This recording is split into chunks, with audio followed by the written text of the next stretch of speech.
conversation about Inman Middle School. If you'll take a seat, we'll get started right on time. I'm Betsy Bachman, principal here at Inman Middle School, and I want to welcome you here for our conversation. I'm going to open the presentation. We'll have a series of slides and presentation. I'm going to talk a little bit about the agenda, the meeting goals, and a little bit of the history of this cluster as far as the enrollment and plans.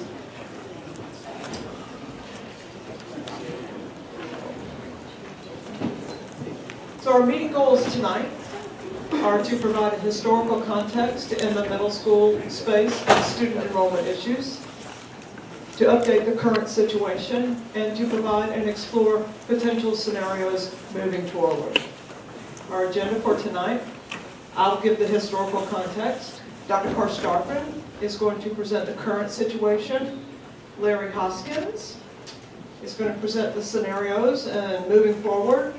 We'll have questions and answers, dialogue next steps, facilitated by our board members, Matt Westmoreland and Leslie Grant, and then I'll do a wrap-up, a closing. So moving on to our presentation, the history and background. In July 2012, the Inman Task Force was formed to assist with planning for a long-term solution to address overcrowding at the middle school level in the Grady cluster. The group focused on some targeted solutions, including creating a 6th or 8th grade academy, as well as identifying other potential middle school locations within the Grady cluster.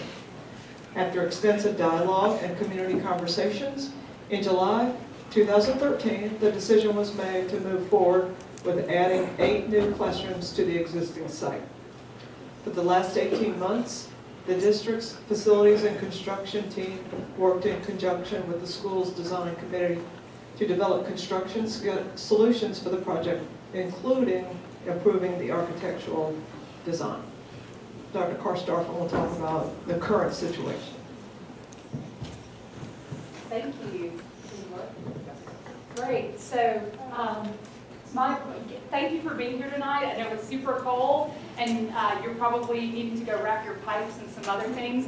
So we'll try to stay on time and get you out of here. But first, I just want to tell you how excited I am to be back in this auditorium talking about the Inman Middle School overcrowding.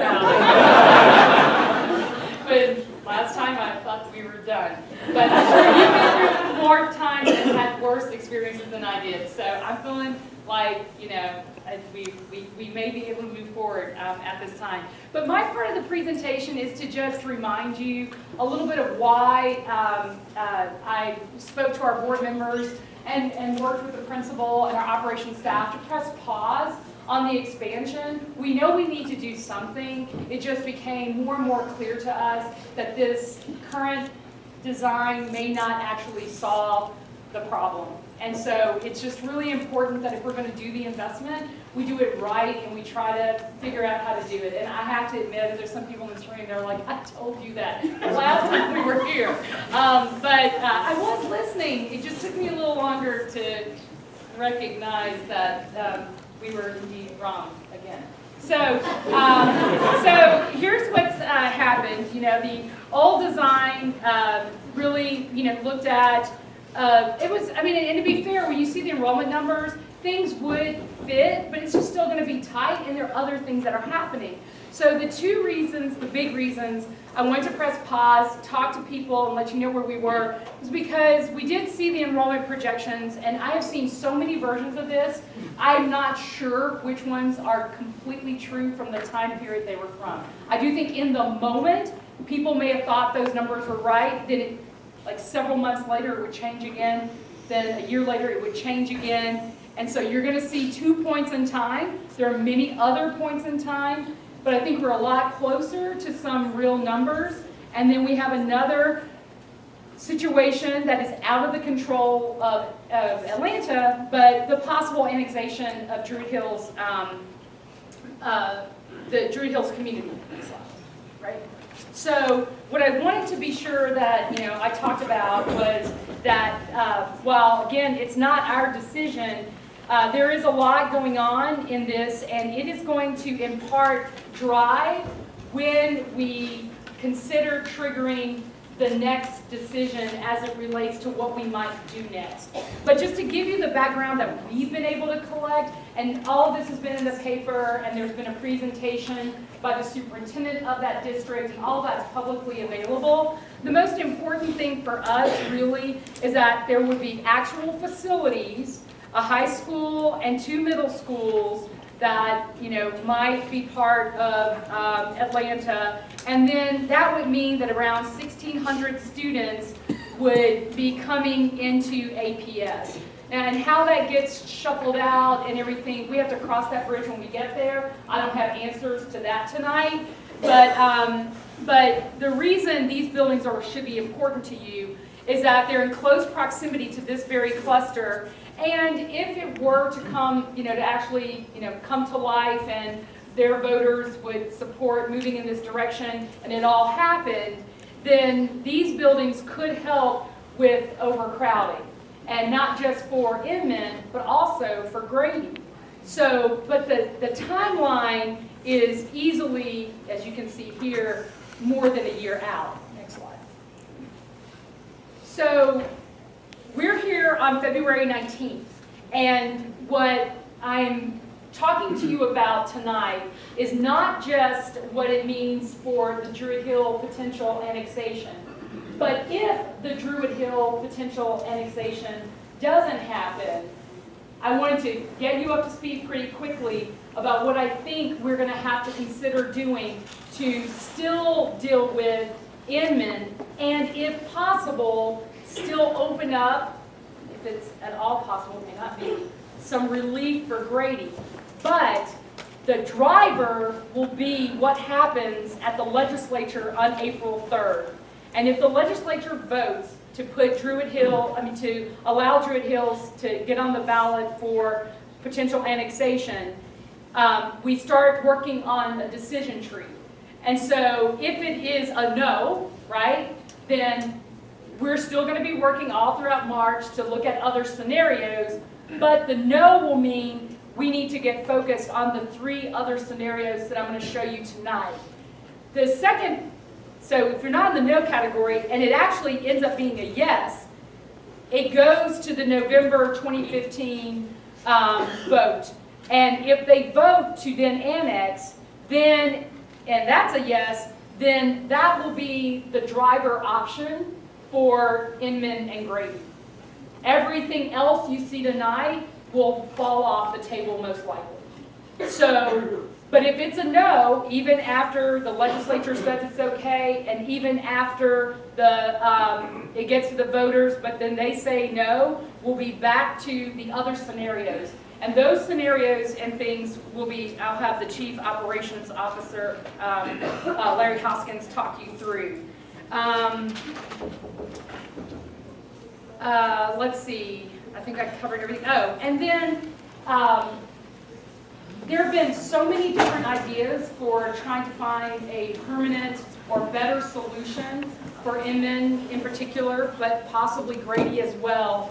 What I want us to really get solid and comfortable on is staying tight on a timeline and knowing which scenarios are really viable, knowing how much we can actually absorb in how much of a time period. Because if we have to go ahead and do what we have to do, then some of the other options, like an option that would require funding out of SPLOST 5, would take a lot longer. So, you know, I want to be able to watch the numbers carefully. I've done my work. I think we're down to 3 scenarios. And then depending on how things start playing out, how much time we really have, they will probably drive us getting closer to one of those scenarios. I am open to feedback, you know, looking forward to hearing, you know, your general reactions tonight. But most importantly, you'll see, I'll set up a mechanism where y'all can still send in feedback as the timeline's kind of running through, so I can, you know, listen to other ideas that maybe we didn't consider that you may have. Okay. So, Larry Hoskins, Chief Operations Officer, will work through the rest. Good evening. I'm going to start off with a review of the, excuse me, student enrollment projections, and building capacity information. Okay. The enrollment projections at the top of the screen were the enrollment projections that were developed in March of 2013. The projections right below those projections are the most recently updated projections that were completed in January of 2015. And in a second, I'll go into some of the influencing factors that influence the changes in these numbers. Below that, student capacity. The first set of student capacity numbers reflect Inman, the current state of Inman without the portables. At a 25 student to teacher ratio, 25 to 1 student teacher ratio, you can see what the FTE capacity is. The next level down is the current capacity of Inman with the portable classrooms. At 25 to 1, the student capacity is 1,225. The last set of capacity numbers are the capacity numbers that would result at the end of the completion of the 8 classroom addition. Okay. So going back up to the top there, the second section of enrollment data, as you can see, between 2004, this particular school year, 14-15, and those are actual student enrollment numbers. You get to 2015-16, you can see that those enrollment numbers increased by roughly 90, 100 students. Excuse me, is there a handout that has these? It's really hard to see the numbers. Or don't have a handout? It'll be on the website. It'll be on the website. Pass around? Or is it going to be online? It is going to be online. Okay. Maybe you can call the numbers out. Yeah. Okay, I'm sorry. All right, and so let me go back up here. 2014-15 school year, these are actual enrollment numbers for Inman, 1,001 students. 2015-16, we're expecting roughly a 90% increase. Excuse me, a 90% increase. I was just checking to see if you guys are paying attention. All right. Okay. But what's probably even more concerning to us, in 2016-17, when the 8 classroom addition that we've been working towards opens, as you can see, we would already be at capacity or slightly above capacity. The 8 classroom addition would result in roughly 1,100 student seats at Inman. At the start of the school year in 2016-17, we're projecting that we would start the year with roughly 1,102 students. And then the enrollment continues it increases again slightly by, or projected to increase slightly in the school year 17-18 by an additional 41 students. Looks like it's trending down in 18, 19, and trending down slightly in 19, 20. But the major concern here, obviously, is the investment, and at the end of the investment, the result of the investment not solving the issue that we intended to solve. Some additional influencing factors as it relates to the new enrollment numbers. Fraudulent enrollment, Inman. The district recently hired a residency verification officer whose sole purpose is to investigate fraudulent enrollment concerns. Number 2, the closure of In-Town Academy. In-Town Academy is scheduled to close at the end of this school year. So those students that are currently attending In-Town Academy that are in the Inman feeder pattern, we had to adjust our enrollment projections in order to account for those students. Now we believe Cadesi is going to open another school on the same campus that In-Town will vacate at the end of this year, and we expect that there will be relief, or that the opening of Cadesi would relieve some of the student growth in the cluster long term. I believe Condesi is expecting to add a grade Yes, six. they are adding a grade, and we have approved that site, and that is actually happening. Okay, we have approved the site, and they will be adding a grade next school year.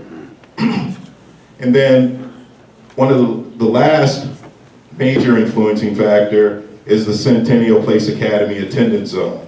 Students zoned to Centennial currently have the option of attending Inman or Centennial Middle School. Centennial students are currently considered to be grandfathered in for 3 years to have the option of attending Inman for middle school. Approximately 36 graders currently have chosen this option. The Board of Education would need to take formal action to make Centennial the new zone middle school in order to remove Inman as an option. Can I ask a question about Centennial? Isn't their enrollment also capped? Don't they have a cap on the number of students per grade? Isn't that in their charter? That is correct. So that would also have to be taken action, right? The question was, does Centennial currently have a cap on their enrollment? And the answer is yes, they do. Okay, so basically what that means is once they reach their cap, then any additional students would come over to Inman. Okay? Okay. Again, the original planned 8-classroom construction project for Inman. The original timeline for this particular project was completion the summer of 2016. The estimated cost of the project is $13 million. Obviously, one of the cons related to this particular project is insufficient space once the project is actually completed. The original 8-classroom project at Inman also included roughly $4 million worth of work to the existing building. Improvements to special education classrooms, some administrative office improvements, and those improvements are safety related. And then improvements to the softball or play field. While it's possible to continue with some of the planned improvements without building an 8-classroom addition, other options are required to address the long-term capacity needs. The first scenario that the administration has been working on is a 14-classroom addition here at Inman. So we switch gears and switch from 8 classrooms to 14 classrooms. The timeline for completion is the summer of 2017. The estimated cost of this project is $15 million. So the pros, it's an on-site solution. But some of the cons, parking. Basically you have to reduce the parking and move part of the parking lot onto the green space that is currently occupied by portables. A reduction, excuse me, so there would be a reduction in the green space. The increased enrollment or capacity that the 14 classrooms would afford the campus would put pressures, additional pressures on the common space here at Inman. And those areas are common areas, and those areas are the cafeteria, the media center, and the gymnasium. But the capacity of the 14 classroom addition would be 1,250 full-time students or full-time equivalents at a 25-to-1 student-teacher ratio. The second and third scenario contemplates the second and third scenarios contemplate utilization of the former Howard High School site. Scenario 2, Inman 6th grade academy at the Howard site. The timeline for completing This particular scenario would be the summer of 2018. The estimated cost, $33 million. Some of the pros: provide long-term solution, additional capacity in the cluster. It preserves a historical building, and it saves the trees on the Inman site. Say again, it would save the trees on the Inman site. Scenario 3, junior high school solution. This particular scenario contemplates a 6-7 configuration at the Howard site and an 8-9 configuration at the Inman, at this location, or vice versa. Okay. The timeline for the completion of this project is the summer of 2018. The cost, again, $33 million. The pros: it solves enrollment challenges for both Inman and Grady, preserves a historical building, and again, this option would save the trees here at Inman.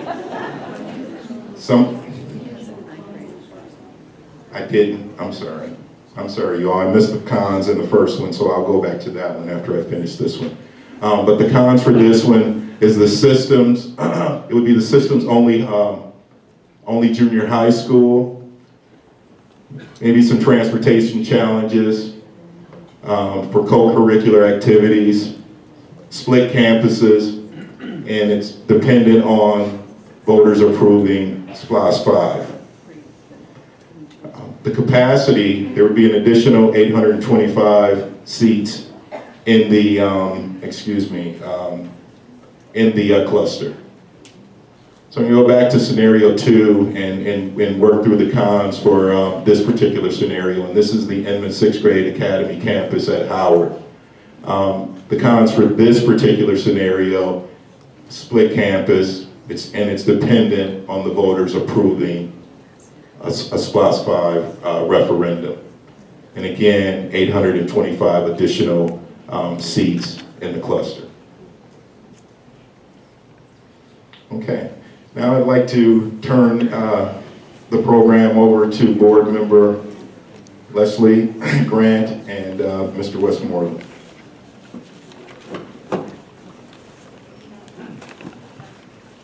Good evening, everybody. My name is Matt Westmoreland. I'm the District 3 representative representing Brookwood Hills and Lindbergh down through East Lake and East Atlanta. I want to mention a couple of folks who are in the room before we continue the conversation. One is my colleague Cynthia Briscoe Brown, who represents at large seat 8.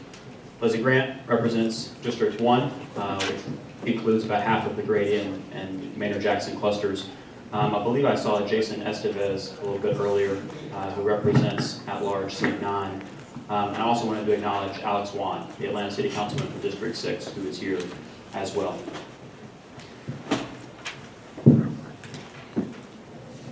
Three years and 3 months ago, I was sitting where Alex is sitting, actually, on the second to last row in this room when Errol Davis sat on the stage. Many of you were here with me, and that was the night that the maps came out. And over the next 4 or 5 months, this cluster and this school system went through a very painful and divisive process that we all affectionately call redistricting. 3 years and 3 months later, we are back in this room to try and address the long-term overcrowding issues in this cluster. I was here in November of 2011. I am here today. I know that 3 years and 3 months is a long time to not have a solution yet. And I know that we haven't offered a final solution tonight. Many of you in this room have emailed me, have texted me, have called me and said, please just come tell us what you're going to do and just do it. And when I shared that with the administration, their reaction was, I hear that. I've got some scenarios that I'm thinking about. We're going to pick one of these 3 things. We've got something that we don't have any control over that's happening, and we want to watch that as well. But there was a belief from this administration that, frankly, no one in this room has seen from the last 2, to sincerely hear what you think and to factor that into the decision that is made. And that's how we wanted to spend the last hour of this conversation. I know that of the 3 scenarios that Larry talked about, each one of them makes a different group of people upset. And that's something that we should talk about here tonight. Any solution to this issue is going to do that. But everybody in the room wants to solve the problem. And that was what I committed to doing last September when we were here last for a town hall. And it's something that my colleagues and I in the administration continue to believe that we owe the kids in this cluster, that after 3 years and 3 months, we need to start marching towards a longer-term solution. So with that, if you have comments or questions or ideas that you would like to share with this group overall, I don't know if we have, I assume we have a couple of microphones that we can share, but if you want to, yeah, why don't we do that? You want to take that side? I don't think it's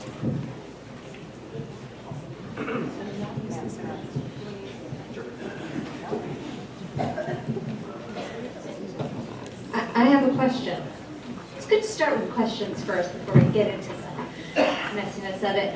Looking at the Howard scenario 2 and 3, and this is a legitimate, I have little kids at Spark, so as I'm looking at that, particularly number 3, what I am curious about is how you handle extracurricular activities if you group 8 and 9 together, that if you are typically a freshman, you start those extracurricular activities.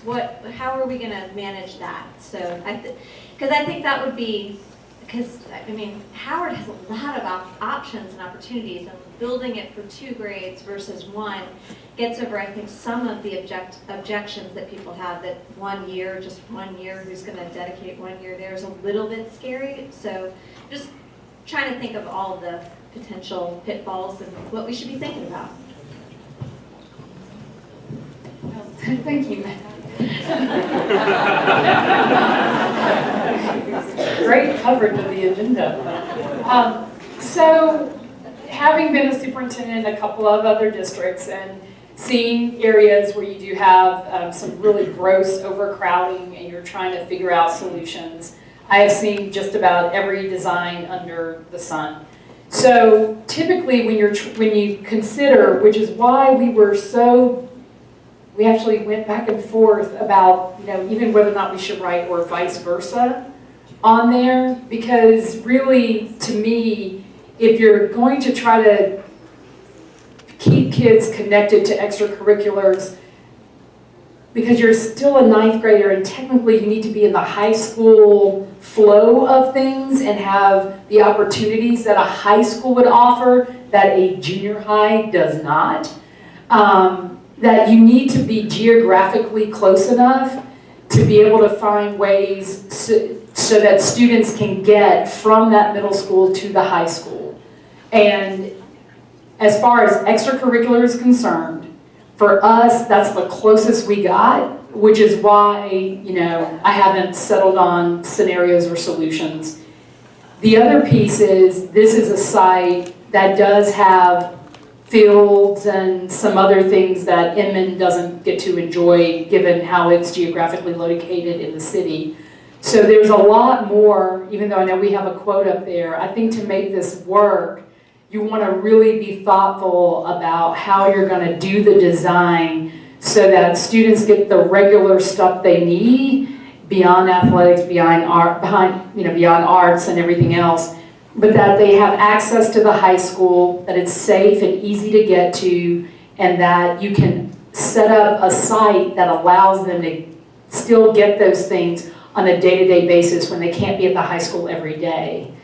And there are ways to do it. I've seen it for high schools when they go to like a community college for dual credit, but they're a little older. They can drive, There are things about it that just make it easier. So we haven't sorted out all of that, and this will require that we actually go sit in the site, drive every street, perhaps even, ask the city to help us do some things that would make it more easy for the students to be able to go back and forth, but but we were leaning far more toward that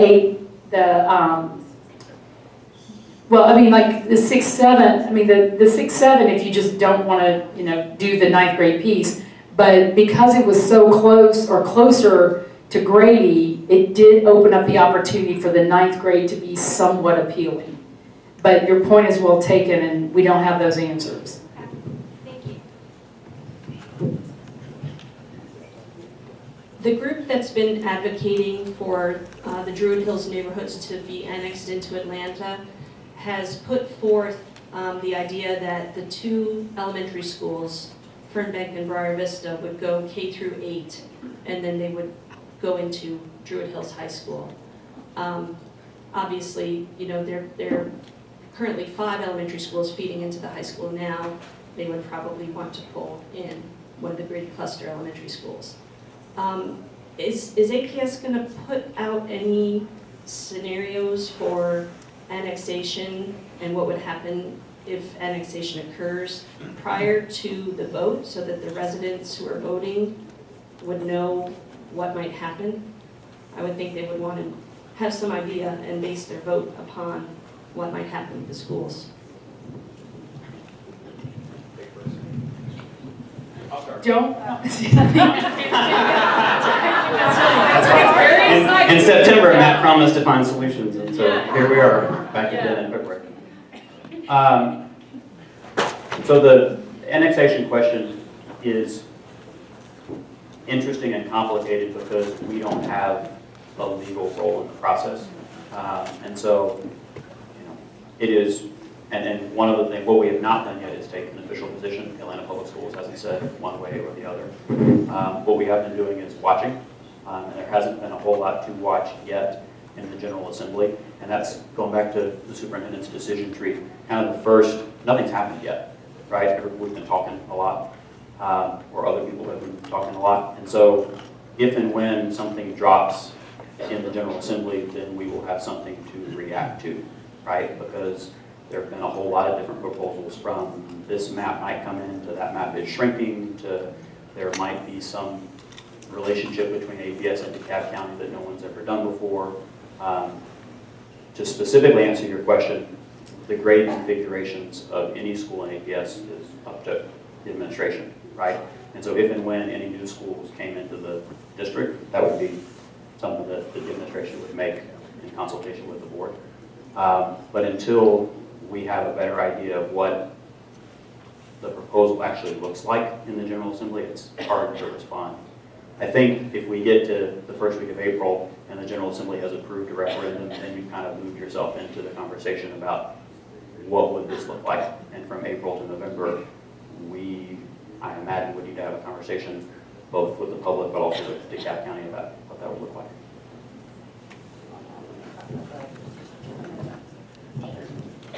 I know that there has been some concern about overcrowding on the elementary school level as well, and that certain schools are kind of butting up against capacity issues there in the Grady cluster. Have there been any scenarios, or has there been any discussion about a broader, more holistic approach to overcapacity issues, planning for that long term in the Grady cluster, totally not just in the middle and high school? We had a retreat yesterday with the superintendent talking about a lot of things, and this issue did come up about APS doesn't have a plan. We don't have, as you can tell, that we don't have a way to do that. That sort of is a regular, this is what happens, here's our trigger point, we're going to look at this every year, whatever it is, that many districts do have. Fulton County has one, I think Gwinnett has a process, Austin, right. So we had that discussion yesterday. And I think that, we all need to understand that there is a need to develop that. I think that the way that it has been done in the past probably is a very reactive and, oh my God, this is coming down in a year. And it really is very destructive. And so that, I think, should be part of our goal in the next few years to figure out what our plan is going to be and how we are going to address that. I don't think that any of these situations right now, we're still sort of in a different place with that. So. Hi, Andrew Cuomo, and I'm a neighbor of the school, part of the group here. that's with the neighborhood association. You know, and I live right across the street, actually, from the school. And first, really appreciate the fact that you've had this meeting and really take our input. That can't be underestimated. There are two things to throw into the hopper, two facts to throw into the hopper, especially as it relates to option one. And the first is, having been in this neighborhood for a number of years, we were told twice in two previous expansions that those would be the last expansions, that this footprint was too large, the school footprint was too large for the site. We're asking you to really abide by those statements by previous school boards. We were told there would be no further expansion. The second is, and there's reason for that, the second is because, not only because of the green space, but because of the traffic. The traffic with an expansion that you're talking about, either 8 or 14 classrooms, would be horrific for this neighborhood. Not only losing the green space and the transition between the neighborhood and the school buildings themselves, but the traffic would just be impossible. We've been great neighbors. Our children have gone to the school, continue to go to the school. We want to continue to be good neighbors. And that means really respect for the school, but also respect for the neighborhood and the environment. So, thank you.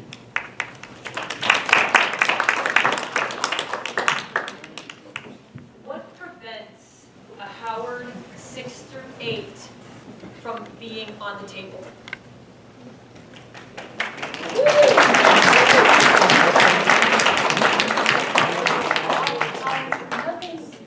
Nothing prevents, any idea from being shared tonight, but it is a, thank you. It's so obviously missing though. But, and that's why we wanted to come talk to people, so it wasn't intentionally left out. As a matter of fact, it was nothing that we discussed. So thank you for bringing another scenario forward. One of the questions I've had just with the enrollment projections, and it was one of the bullet points early, was the fraudulent enrollment. Where are we with that? Because, that seems to be the elephant in the room. Yeah, so, sorry. We do have staff here. I think she needs a microphone, but I'll do the short answer if you want more. Last time I was here, I know that was a very pressing concern. Even I wrote it in the letter to everybody, acknowledging that that has been a challenge for not just this school, but other schools. And so we've done a couple of things. This year, we actually hired, it's a sheriff, right? Yeah, it's like we hired a sheriff to start just doing full-on investigations, and we brought them in to focus on this area. They're doing some other checks for us too, because we've had some athletic challenges and some other things. But we have really been focusing on the Inman piece. And then I know you've done a couple of other things. Did you want to add, or is that the big highlight? That's the big highlight. So we are actually doing full investigations and have been working to notice those people and to then take action. And So has there been any adjustment? Are you finding that there is? do we have? It's been recently. So when did we bring the sheriff on? I'm sorry. I believe he started in January, and so actually they've been doing investigations a lot in this area. We do have some results, but what I can share with you is it's not here. And so I found students that are out of zone that aren't here, that are in this area going to other schools, but I haven't found it as much here. Maybe found one thus far, but it's been a lot at other places. A lot of people here drive their children in. So some of the traffic is just related to natural people deciding to drive their children to school every day. Yeah, but I think the bigger issue for us is that to do this, because I was in the throes of a very unexpected investigation or claim that I had to investigate very quickly around an athletics issue. And the amount of work it takes to track down a family, I was going on weeks that turned into months to try to get to the bottom of where does this child live. And you wouldn't believe the amount of non-truth telling people do, even down to their landlords who are covering, and I mean, it's just insane how far people will go. So we've had a very good experience with this investigator. We have been able to turn over some results. I heard someone say, keep looking in this area because we know that there are things out there. But your point is well taken. I mean, we need to finally get to the bottom of that and move families back to the neighborhoods where they should be attending school.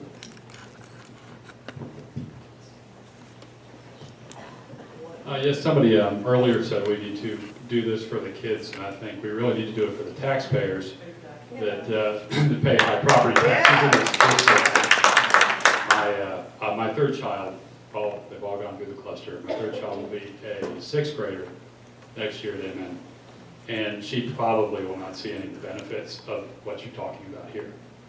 And I don't think you're thinking big enough. I think you need to think outside of the box. We pay a lot of taxes. I've got a business in the city of Atlanta, 30 employees. We pay a lot of taxes, and we understand that money leaves the cluster, and that's fine.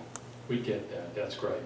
But you got to start taking care of this cluster because we've been at these meetings for years and years.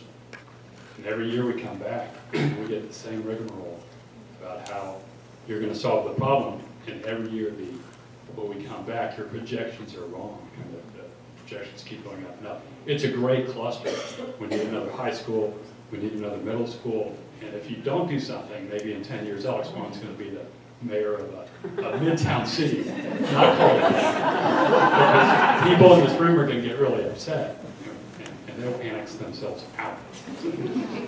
We need to solve this problem. We need to think